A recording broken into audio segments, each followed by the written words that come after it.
Good morning, afternoon, evening, night, depends on whichever time you're watching this video.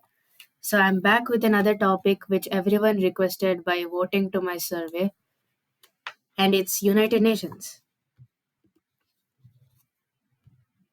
The aftermath of wars.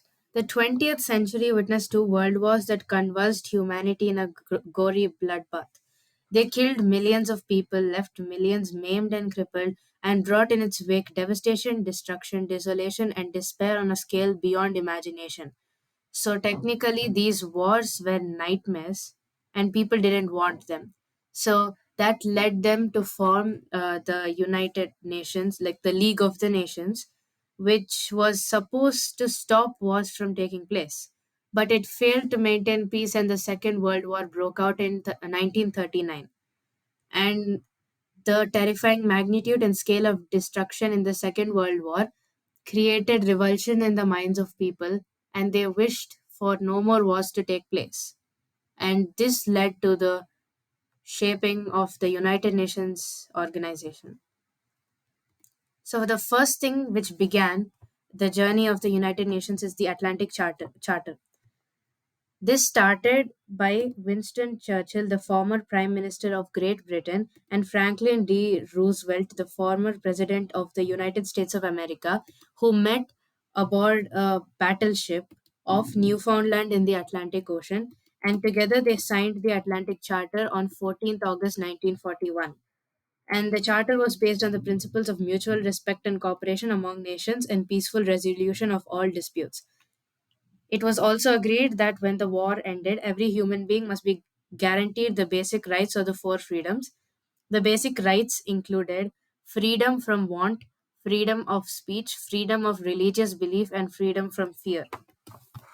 The next topic is the San Francisco Conference, which took place in June 1945, where 50 nations met in San Francisco to sign the Charter of the UN.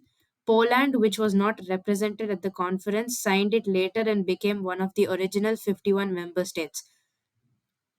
The original signatories included Britain, France, USA, former USSR or Russia, China, and today there are 193 members, and the headquarters are located in New York City. The six official languages of the UN are English, French, Spanish, Russian, Chinese, and Arabic. 24th October 1945 was when the United Nations was established to save succeeding generations from the scourge of war and to reaffirm the faith in fundamental human rights. Hence, 24th October is celebrated as United Nations Day. The UN flag depicts two bent olive branches which are open at the top with a world map between them. The white olive branches and the world map are on a light blue background. The branches of the wreath symbolize peace.